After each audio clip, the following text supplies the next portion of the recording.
Hi అండి, అందరికీ నమస్కారం. Welcome to our channel. This is Vikram from learner zone. ఈరోజు మనం 8th క్లాస్ బయోసైన్స్లో మనం 7th లెసన్ అయినటువంటి డిఫరెంట్ ఎకోసిస్టమ్స్ అయితే నేర్చుకుంటున్నాం. మనకందరికీ తెలిసిన విషయమే, మనము ఇంగ్లీష్ మీడియం క్లాసెస్ అనేవి నిర్వహిస్తున్నాం. ఫ్రీ ఆన్లైన్ క్లాసెస్ మనము ఇంగ్లీష్ మీడియంలో చెప్తున్నామండి. మనకు దాదాపుగా తెలుగు అనేది 8th వరకు కంప్లీట్ అయిపోయింది. అలాగే మనము సైన్స్ అండ్ సోషల్ కూడా చెప్తున్నాము. అలాగే మనకు సిడిపి ప్లేలిస్ట్ కూడా ఉంది. మీరు ఒక్కసారి ఛానల్లో వెళ్ళినట్లయితే మీకు ఇవన్నీ కూడా ప్లేలిస్ట్ ఏ క్లాస్ది ఆ క్లాస్ ఉంటుంది. 8th, 7th, 6th, 5th subject వారీగా. దీంతో పాటుగా మనము ప్రీవియస్ ఇయర్ క్వశ్చన్స్ ఏవైతే ఉన్నాయో ముందు నార్మల్గా అన్నీ కలుపుకొని 3rd, 4th, 5th ఈవీఎస్ది ఒకటి చెప్పినాం. తర్వాత మనము రీసెంట్గా అంటే మనం ఏం చెప్తున్నామంటే 2024లో మనకు 6 సెషన్స్ అనేవి నడిచినాయి. సో దీంట్లో మనకు ఎస్జిటికి మనం మెయిన్ ఫోకస్ ఏంటిది, ఎస్జిటి కదా.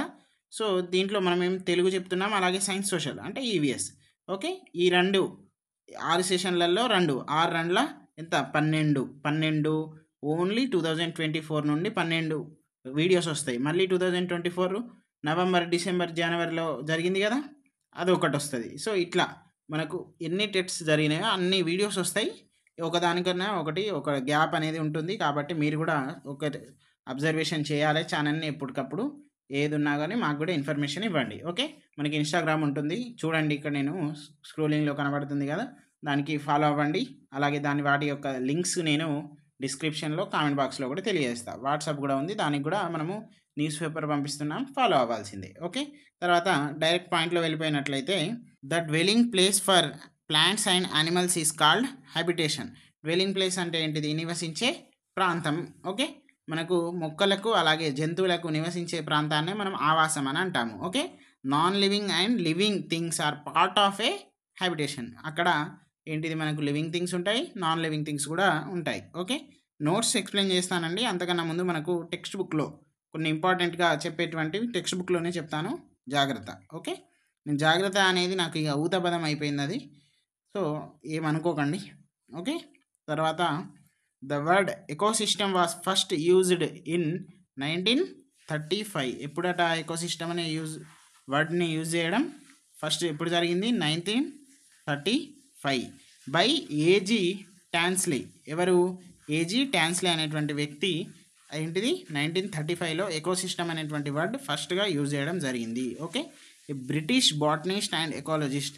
ఓకే, అతను ఎక్కడ దేనికి చెందినవాడు అంటే బ్రిటిష్కి చెందినవాడు. అక్కడ one of the botanist and ecologist. Okay, to describe a basic unit of nature. Okay, తర్వాత Tansley coined the word as reduction of the term ecological system to ecosystem. ఏంటిది, ముందు ఎకాలజికల్ సిస్టమ్ ఉండే అట, దాన్ని ఎకోసిస్టమ్గా ఇతను పేరు చెప్పడం జరిగింది.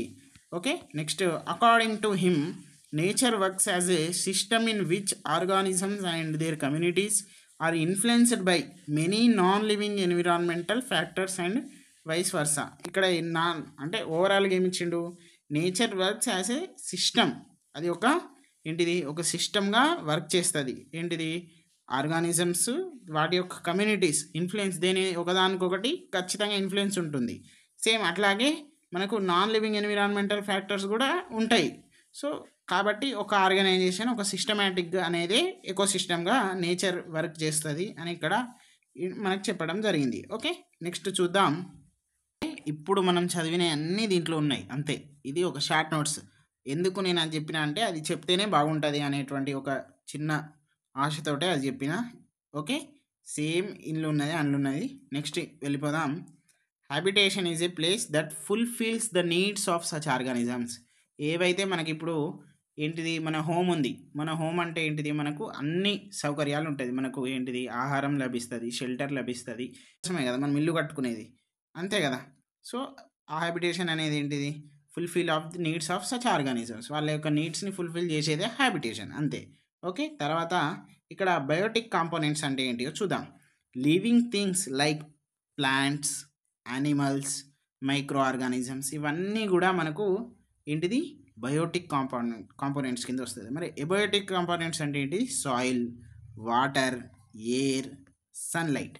మరి దానికి దీనికి డిఫరెన్స్ ఏంటి అంటే ఇవి నివసిస్తున్నాయి వీటిలల్లో, అంటే వీటి సహాయంతో ఇవి నివసిస్తున్నాయి, వీటిలలో కాదు సారీ, వీటి సహాయంతో అంటే ఇంటర్ లింకేజ్ అనేది ఉంది కదా. ఇప్పుడు వాటర్ ఉంటేనే ప్లాంట్స్ బతుకుతాయి, యానిమల్స్ బతుకుతాయి, మైక్రో ఆర్గానిజమ్స్ బతుకుతాయి. సన్లైట్ కావాల్సిందే, ఎయిర్ కావాల్సిందే, సాయిల్ కావాల్సిందే, కాబట్టి ఇంటర్ లింకేజ్ అనేది ఉంటుంది. ఓకే, బయోస్పియర్ అనేది largest ecosystem present on earth. భూమి మీద ఉన్నటువంటి ఎకోసిస్టమ్లలో బయోస్పియర్ అనేది largest ecosystem. Okay, next మరి వీటిని ఎవరు చెడగొడతారు అనేది చూద్దాం. Powerful storms, earthquakes, fire accidents, tsunami etcetera can destroy ecosystems very quickly and human beings also they are joining the list. ఎందుకు మనము, నేను ఓపెన్గా చెప్తే ఏమనుకోకండి, ఈరోజు వర్షాలు పొట్టు పొట్టు కొడుతున్నాయి. ఇలాంటి కంటే దారుణమైన వర్షాలు కొట్టిన రోజులు ఉన్నాయి పాతకాలంలో. మన నాన్న వాళ్ళు చూసినవి ఉన్నాయి, మన తాతలు చూసినవి కూడా ఉన్నాయి. ఇది అవుట్ ఆఫ్ ద టాపిక్ అనుకోండి, మీరు ఏమని అనుకోండి, ఒక నిమిషం వినండి. ఎందుకు నేను ఇప్పుడు చెప్తానా అంటే, మనము ఉండేదేమో మంచి మార్బుల్ వేసుకుంటాం, ఓకే, ఇళ్ళల్లో. దాని చుట్టూ పరారీలల్లేమో బండలు వేసుకుంటాం. మనకు మట్టి ఎక్కడ అంటద్దు. మొత్తం భూమి మన ఉన్నటువంటి ఆ గుంటను 2 గుంటలు ఉంటాయి కదా మన భూమి ఆవరణ, కొన్ని స్క్వేర్ ఫీట్స్ ఉంటాయి కదా, అవన్నీ కూడా సిమెంట్ తోటి కప్పేస్తాం. గచ్చు వేయాలి, మార్బుల్ వేయాలి, అందమైన ఇల్లు చేయాలి. మనము నీళ్ళు పోసిందంతా ట్యాంక్ ఆడ ఏంటిది మన మోరిలో పోతుంది. మనము చిన్నగా ఒక 4 వాటర్ బాటిళ్ళు పొయ్యిర్రి, ఒక చిన్న వరద లెక్క పారిపోతుంది అది, అవునా? అట్లాంటప్పుడు నీకు కనీసం ఇంకడానికి భూమి లేదు ఎక్కడ, అవునా కదా? ప్రికలేషన్ అనేది కావాలా వద్దా? నువ్వు అంతా సిమెంట్ తోటి కప్పబడుతుంది, ఆ నీళ్ళు ఏడపోతుంది, పోవు కదా. చెరువులన్నీ కబ్జా అయిపోయేవి. ఓకే, అయిపోయింది కదా, ఇంకేమున్నది? చెరువు దగ్గరనే కదా పోయి కలిసేది. ఆడ పాపం నీళ్ళు మన ఇంటి దగ్గర నుండి పోతుంది ఏడా చెరువు గడవనికి, ఆడేమో చెరువు లేదు, పాపం అది ఏడబోతుంది, మళ్ళీ తిప్పికొట్టి మన ఇంటికే మునుగుతుంది. ఇది జరిగేటువంటి పరిణామం. రేపు రాబోయేటువంటి 100 సంవత్సరాలలో మన భూమి సగం అయిపోతుంది. కాబట్టి జాగ్రత్త పడండి. ఇప్పుడైనా కొంచెం మారండి, ప్లాస్టిక్ వాడకండి, మంచిగా ఉండండి. ఓకే, ఇప్పుడు టాపిక్లో వెళ్ళిపోదాం. నెక్స్ట్ ఫుడ్ చైన్ గురించి నేర్చుకుందాం. ప్రొడ్యూసర్స్ అంటే ఏంటిది? ఇక్కడ several plants, algae etcetera use sunlight to make their food and are called producers. Producers అంటే ఏంటిది? అంటే ఉత్పత్తి చేసేటువంటివి ఉంటాయి కదా, అవి ప్రొడ్యూస్ చేసేటువంటివి. ఇప్పుడు ప్లాంట్స్ ఫుడ్ని ప్రొడ్యూస్ చేస్తుంది ఎట్లా? సన్లైట్ తోటి తీసుకొని. ఆల్గే కూడా సేమ్ అట్లాగే. ఓకే, తర్వాత ఆ ప్రొడ్యూసర్ని తినేటి హర్బివోరస్ని తినేది కార్నివోరస్. ఓకే, ఇట్లా గుర్తుపెట్టుకోండి. చైన్ అంటే ఇది. ఇక్కడ హర్బివోరస్ అంటే ఏంటిది? Some animals eat plants are called herbivorous. ఇది ప్లాంట్స్, దీన్ని తినేది ఇది, మళ్ళీ దీన్ని తినేది ఇది. ఓకే, నెక్స్ట్ చూద్దాం. కార్నివోరస్ అంటే ఏంటిది? Animals eat herbivorous are called carnivorous. ఇక్కడ హర్బివోరస్ దగ్గర మనం ఏం చేయాలి? ప్లాంట్స్ అని రాసుకోవచ్చు. కార్నివోరస్ దగ్గర యానిమల్స్ అని రాసుకోవచ్చు. ఓకే, నెక్స్ట్ ఇంకొకటి ఉంది ఆమ్నివోరస్. ఫర్ ఏంటిది? Omnivorous feed both herbivorous carnivorous. ఇక్కడ హర్బివోరస్ దగ్గర ఏం రాయాలి? ప్లాంట్స్. ఇక్కడ ఏం రాయాలి? యానిమల్స్. అంటే ఆమ్నివోరస్ ఏం చేస్తుంది? అటు ప్లాంట్స్ని తింటే ఇటు యానిమల్స్ కూడా తింటుంది. మనకు ఆమ్నివోరస్కి సంబంధించినట్టు ఒక ఎగ్జాంపుల్ మీరు కామెంట్ బాక్స్లో తెలియజేయండి. తెలియచేయరు మీరు, ఎందుకు చేయరు అంటే అంతే. Okay, next at every level there are organisms called decomposers. ప్రతి ఈ 3 లెవెల్స్లలో ఉండేటువంటి ఏంటి డీకంపోజర్స్ ఉంటాయి. అసలు ఏంటి అనేది చూద్దాం. ఓకే, డీకంపోజర్స్ అంటే కుళ్ళిపోయేటువంటి ఫంగీ, బ్యాక్టీరియా అని గుర్తుపెట్టుకో. నెంబర్ 1, ఇంకేం లేదు ఇక. Next they feed on waste debris of plants and animals on their remains after the die. ఇప్పుడు కుళ్ళిపోయినటువంటి దాని మీద ఉంటాయి కదా మైక్రో ఆర్గానిజమ్స్, అవన్నీ డీకంపోజర్స్ కింద వస్తాయి. ఓకే, తర్వాత they decompose remains and return nutrients to the soil. ఇప్పుడు అదంతా కుళ్ళిపోయిన తర్వాత అదంతా అయిపోతుంది కదా, మళ్ళీ అది సాయిల్లోనే కలుస్తుంది కదా, అది మళ్ళీ ప్లాంట్కి ఇస్తుంది కదా ఎనర్జీ. ఆ ప్లాంట్ మళ్ళీ ఎక్కడికి పోతుంది? కార్నివోరస్ హర్బివోరస్కి పోతుంది కదా. మళ్ళీ ఇది ఈ సైకిల్ అంతా ఇట్లనే నడుస్తుంది. ఈ సైకిల్ని మనం ఏడ చెడగొడతాం తెలుసా? ప్లాస్టిక్ వేసి. ఆడ నువ్వు ప్లాస్టిక్ వేసినాక అది డీకంపోజ్ ఎట్లా అవుతుంది? కాదు కదా. అది నీకు వాటర్ని కిందికి పోనీయదు, ఒక మైక్రో ఆర్గానిజంని ఎదగనియదు, ఒక చెట్టును ఎదగనియదు, ఒక పుట్లను ఎదగనియదు. లాస్ట్కు మనం చచ్చిపోయేటట్టు కూడా అవుతుంది అది. కాబట్టి జాగ్రత్తగా ఉండండి దయచేసి. మనము ఒక్కడిని మార్చినా చాలు. అందుకే కదా నేను ఈరోజు ఛానల్ పెట్టుకున్నది. అవునా కాదా? నాకు టైం వేస్ట్ అవుతుంది మీకు ఇప్పుడు గంట ఎడిటింగ్, గంట వీడియో అని నేను కూడా అనుకోవచ్చు కదా. అరే ఒక్కనికైనా ఉపయోగపడుతుంది కావచ్చు, వాడు ఏమైనా కృతజ్ఞత ఉండకపోవడా? కనీసం నాకు చెప్పకపోయినా కానీ నీ మనసులో ఉంటుంది కదా, లర్నర్ జోన్ వల్ల ఒక మార్క్ వచ్చిందని. అది చాలదా నాకు? భగవంతుడు చెప్తాడు నాకు డైరెక్ట్, నువ్వు చెప్పకపోయినా. ఓకే, నెక్స్ట్ చూద్దాం. Types of ecosystem. Due to abiotic and biotic factors, different ecosystems develop in different ways. Abiotic అన్నా బయోటిక్ ఫ్యాక్టర్స్ ఉంటాయి కదా, సాయిల్ కానివ్వండి, ప్లాంట్స్ కానివ్వండి, ఏదైనా వాటి ద్వారా different ecosystems develop in different ways అట. ఇప్పుడు ఒక్కొక్క ఎకోసిస్టమ్కి ఒక్కొక్క వేవ్ అనేది ఉంటుంది. అన్నీ ఒకే రకంగా ఉండాలని మనకేం రూల్ లేదు కదా, ఎవరి క్యారెక్టర్స్ వాళ్ళకు ఉంటాయి. Okay, these factors and their interaction between each other have resulted in the formation of different types of ecosystem. వీటికి ద్వారా రిజల్ట్గా ఏంటిది? డిఫరెంట్ టైప్ ఆఫ్ ఎకోసిస్టమ్ అనేది వచ్చింది. దాంట్లో కొన్ని చూద్దాం. Okay, on the basis of habitable areas ecosystem may be classified as follows. Okay, ఇది ecosystem. దీంట్లో న్యాచురల్ ఎకోసిస్టమ్ ఉంటుంది, ఆర్టిఫిషియల్ ఎకోసిస్టమ్. న్యాచురల్ అయితే మనం తయారు చేయలేదు, భగవంతుడు ప్రకృతి తయారు చేసింది, ఇది మనం తయారు చేసింది. ఓకే, గుర్తుపెట్టుకోండి. నెక్స్ట్ న్యాచురల్లో చూద్దాం. ఫస్ట్ ఆర్టిఫిషియల్లో చూసేద్దాం, తర్వాత అదొకటే ఉన్నది కదా. ఇప్పుడు ఎగ్జాంపుల్ అక్వేరియం. ఇప్పుడు ఎగ్జాంపుల్ ఏంటిది? సముద్రం ఉన్నది, నువ్వు తయారు చేయలే, నేను తయారు చేయలే, అవునా కదా, అది న్యాచురల్గా వచ్చింది, అవునా. అక్వేరియం అంటే ఏంటిది?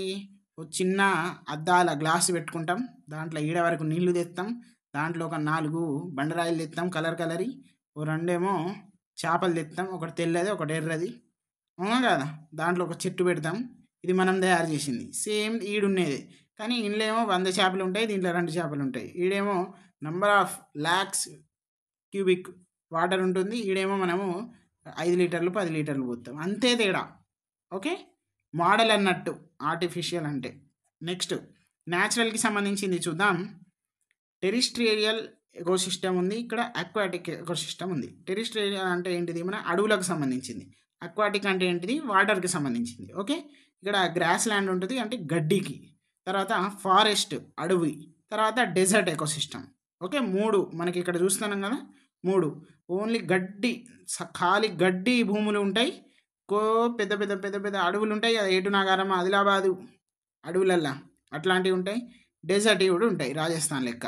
ఓకే, ఇప్పుడు ఇక్కడికి వద్దాం. అక్వాటిక్ ఎకోసిస్టమ్ ఎగ్జాంపుల్స్ ఏంటి? Fresh water ecosystem. ఎక్కడ ఉంటాయి? మ్యాంగ్రోవ్స్ ఉంటాయి కదా, మడ అడవులు వాటిలల్లో. నెక్స్ట్ మెరైన్ వాటర్ అంటే ఏంటిది? మనకు సీ వాటర్కి సంబంధించింది. ఓకే, ఇది దీనికి సంబంధించినటువంటి మ్యాటర్. నెక్స్ట్ మనకు మ్యాంగ్రోవ్స్కు వద్దాం. One of the most productive ecosystems on earth. ఏంటిది? ఒక మోస్ట్ ప్రొడక్టివ్ ఎకోసిస్టమ్ అట, మన భూమి మీదనే one of the most productive. గుర్తుపెట్టుకోండి, ఈ వర్డ్ గుర్తుపెట్టుకోండి. Deriving mineral nutritions from terrestrial fresh water and టైడల్ salt water. ఇది ఏం చేస్తుంది? మన అడవుల నుండి ఫ్రెష్ వాటర్ తీసుకుంటుంది. అంటే అక్కడ ఏమంటారు, మన అక్కడ మడ అడవుల దగ్గర ఉన్నటువంటి వాగులు, అక్కడ ఉన్నటువంటి రివర్స్ ఉంటాయి కదా, వాటి నుండి ఫ్రెష్ వాటర్ తీసుకుంటుంది. అలాగే సముద్రం నుండి ఉప్పు నీళ్లు తీసుకుంటుంది. Okay, grow in back waters of low depth areas of seashore. దీని మీద టెట్ 2024లో అడిగినటువంటి క్వశ్చన్ ఉంది. ఆల్రెడీ నేను చెప్పాను ప్రీవియస్, మన ఏంటిది 2024 మే 30 నాడు ఫస్ట్ షిఫ్ట్ నాడు వచ్చినటువంటి క్వశ్చన్ పేపర్ ఎక్స్ప్లెయిన్ చేసిన, ఆల్రెడీ చూస్తున్నారు కొందరు. సో మీరు కూడా చూడండి ఒకసారి ఛానల్లో వెళ్ళి. ఓకే, తర్వాత బ్యాక్ వాటర్లలో ఉంటుంది, లో డెప్త్, ఎక్కువగా డెప్త్ ఏమి ఉండదు వీటిలలో. ఓకే, నెక్స్ట్ చూసుకున్నట్లయితే ఎగ్జాంపుల్ కొరింగా అనేటువంటి ఒక మ్యాంగ్రోవ్ ఉంది, అది దానికి సంబంధించి చూద్దాం. ఇది ఎక్కడ ఉంది అంటే సౌత్ ఆఫ్ కాకినాడ బే. ఏంటిది? 150 kilometre south of Visakhapatnam. South of Visakhapatnam అంటే విశాఖపట్నం నుండి దక్షిణం వైపు, సౌత్ అంటే దక్షిణం కదా, ఉత్తరం అంటే నార్త్, తూర్పు అంటే ఏంటిది ఈస్ట్, పశ్చిమ అంటే ఏంటిది వెస్ట్. ఓకే, 150 కిలోమీటర్ల దూరంలో ఉంది కొరింగా అనేటువంటి. అసలు కొరింగా అనేటువంటి పేరు ఎట్లా వచ్చిందంటే కొరంగి రివర్కి సంబంధించింది ఇది.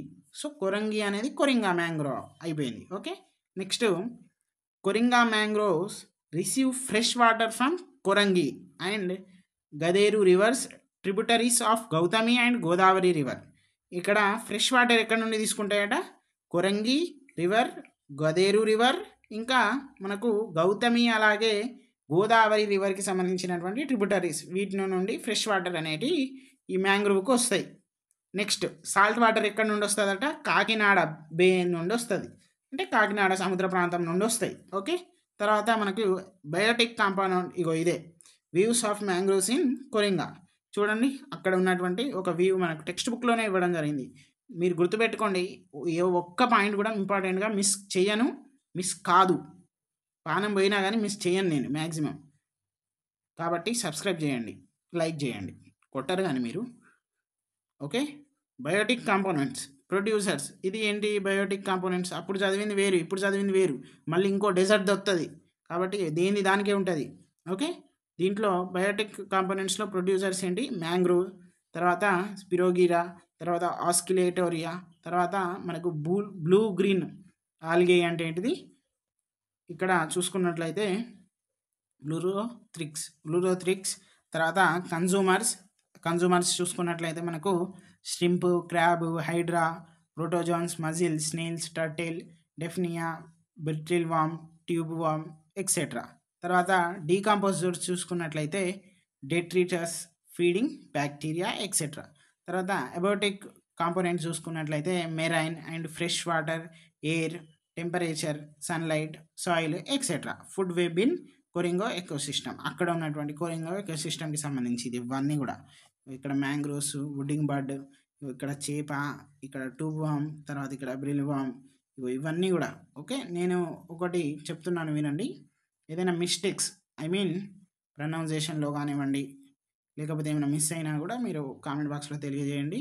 ఈ తప్పులు అయితే తెలియజేస్తారులే, మనం ఇండియన్స్ కదా, తప్పులు తెలియజేస్తాం కానీ లైకులు గీకులు కొట్టాం. Okay, next the desert ecosystem. Okay, 17% of land occupies on, మనం ఎర్త్లో ఎంత 100% ఉందనుకోండి, దాంట్లో 17% ఆఫ్ ల్యాండ్ మనకు డెజర్ట్ ఎకోసిస్టమ్కి ఉంది. ఓకే, అక్కడ రెయిన్ఫాల్ ఎట్లా ఉంటుందంటే లెస్ దెన్ 23 మిల్లీమీటర్స్ పర్ ఏంటిది ఇయర్ రెయిన్ఫాల్ ఉంటుంది. తర్వాత ఇక్కడ ప్రొడ్యూసర్స్ ఏంటి అంటే కొన్ని shrubs, grasses and some trees తక్కువ ఉంటాయి. తర్వాత క్యాక్టస్ అనేటువంటిది ఒక స్పెషల్ క్యారెక్టరైజ్ ఇక్కడ ఉంటుంది, దానికి మనం బ్రహ్మజముడు అని కూడా అంటాము. ఇది డెజర్ట్లో ఉంటుంది. తర్వాత ఇది ఏంటిది? స్టోర్ వాటర్ ఇన్ స్టెమ్స్, అది వాటర్ అనేది దాని యొక్క స్టెమ్లో స్టోర్ అయి ఉంటుంది. యూజ్ వాటర్ టైమ్ ఆఫ్ ఏంటిది? స్కార్సి, అంటే కరువు కాలంలో ఉంటుంది కదా, అప్పుడు ఆ వాటర్ని అయితే యూజ్ చేస్తారు. తర్వాత లోయర్ ప్లాంట్స్ కొన్ని ఉన్నాయి, lichens, exophyte, mosses and blue green algae ఇవి. తర్వాత consumers, few animals found in deserts, కొన్ని యానిమల్స్ ఉంటాయి, దాంట్లో one of the most important and famous camel. దీన్నే మనం షిప్ ఆఫ్ డెజర్ట్ అని అంటాము. అలాగే మనం ఏమంటాము తెలుగులో? ఓడ, చెప్పండి, ఎడారి ఓడ ఎడారి అన్నా కూడా ఏం కాదు. రెప్టైల్స్, ఇన్సెక్ట్స్, బర్డ్స్ ఉంటాయి కొన్ని. ఫీడ్, ఈ క్యామెల్ గురించి చూద్దాం. Feed on tender shoots of the plants, మొక్కలు ఉంటాయి కదా, వాటి లేత కొమ్మలను ఇవి తింటాయి. అవి కూడా వాటర్ని స్టోరేజ్ చేసుకోవడానికి హెల్ప్ఫుల్ కావడానికి. Okay, it has the ability to conserve water in it's body, లోపల కన్జర్వ్ చేసుకుంటుంది. ఓకే, మీరు బిస్లరీ యాడ్ చూసినట్టున్నారు, దాంట్లో తాగుతుంది, మళ్ళీ తర్వాత మన మీదనే ఉమ్ముతుంది, అది అట్లా ఉంటుంది. Okay, next decomposers. నేను ఎక్కడ కూడా ఎక్కువ తక్కువ ఏం మాట్లాడతలేను, ఒక జాలీఫుల్గా, ఒక అన్నయ్య లెక్క, ఒక బ్రదర్ లెక్క, ఒక మంచి ఫ్రెండ్ లెక్కనే క్లాస్ చెప్తున్నా, ఒక సారు ఒక స్టూడెంట్ లెక్క చెప్తలేను. ఎందుకంటే నేను కూడా మీ ఏజే, నువ్వు నా ఏజే, నువ్వు బుడ్డపూర్వని కాదు, నేను బుడ్డపూర్వని కాదు. ఇప్పుడు మనం ఏం సార్లు గిరు చెప్పుకోనికి. సో మనకు కావాల్సింది అల్టిమేట్గా మార్క్ రావాలి, అంతే. నువ్వు మార్క్ కోసం నా దగ్గరకు వచ్చినావు, నేను నీకు మార్క్ రావాలని నేను నీ దగ్గరికి పోతాను, అంతే. సో ఇలాంటివన్నీ మంచి గుడ్ కన్వర్జేషన్ క్లాస్ ఎక్కడ ఉండదు. సో మీరు లైక్ చేయండి, సబ్స్క్రైబ్ చేయండి, మీ ఫ్రెండ్స్కి కూడా షేర్ చేయండి. డీకంపోజర్ చూసుకున్నట్లయితే కొన్ని దాంట్లలో ఇక్కడ ఏంటిది? థర్మోఫిలిక్, ఫంగి అండ్ బ్యాక్టీరియా ఒకటి. తర్వాత ప్రొడ్యూసర్స్ అంటే ఫ్లోరా అంటే మనకు ఫ్లోరా అంటే ప్లాంట్స్, కన్జ్యూమర్స్ అంటే యానిమల్స్ అంటే ఫన్నా. తర్వాత డీకంపోజర్స్ అంటే microorganisms, fungi and bacteria type. Okay, ఎకోసిస్టమ్కి ఒక డెఫినేషన్ ఉంది, చూద్దాం. The living community together with the physical environment forms and interacting system called the ecosystem. ఏంటిది లివింగ్ కమ్యూనిటీ అంటే నివసించే వాళ్ళు ఆ ఫిజికల్ ఎన్విరాన్మెంట్ ఏదైతే ఉందో దానితోటి ఇంటరాక్టింగ్ తోటి ఉంటుంది కదా, ఆ సిస్టమ్ అంతా కూడా మనం ఎకోసిస్టమ్ అంటాము. ఓకే, తర్వాత మనకు డూ యూ నో ఇవ్వడం జరిగింది ఇక్కడ. డూ యూ నోలో చూసుకున్నట్లయితే మనకు there are between 5 lakh to 10 million marine species diversity is as high as 1000 per square meter in the Indo-Pacific Ocean, and new oceanic species are continuously being discovered. ఇక నేను ఓవరాల్గా చెప్తా వినండి. దాదాపు ఇగో ఇన్ని ఉన్నాయట ఏడా, ఇగో ఇండ్లా. ఓకే, నెక్స్ట్ ఈ 1000 per square meters ఓన్లీ ఖాళీ ఆ పెసిఫిక్ ఓషన్లో, ఇండో పెసిఫిక్ ఓషన్లో ఒక చిన్న ఈ గింతంతా తీసుకో, ఎంత 1000 per square meters తీసుకో, ఓన్లీ దాంట్లోనే బొచ్చెడు వెళ్తాయట. ఏంటి, న్యూ ఓషనిక్ స్పైసెస్ అవి డిస్కవర్ చేస్తున్నారు, ఇంకా చేస్తున్నారు. కానీ ఈ ఓన్లీ గింత స్పేస్లోనే మనకు వేలాది లక్షలాది కోట్లు కూడా ఇచ్చిండు అక్కడ. అన్నీ మనకు మెరైన్ స్పైసెస్ ఉన్నాయి, అంత అద్భుతమైనటువంటి డైవర్సిటీ మనది అని ఇక్కడ ఇవ్వడం జరిగింది. ఓకే, ఇది మనకు డెజర్ట్కి సంబంధించింది. ఓకే, ఈరోజు అయితే మనకు దీనికి సంబంధించిన క్లాస్ అయిపోయింది. ఓకే, మీ ఫ్రెండ్స్కి కూడా షేర్ చేయండి. ఇంగ్లీష్ మీడియంలో ఏకైక ఛానల్ ఆన్లైన్లో ఫ్రీగా అందిస్తుంది.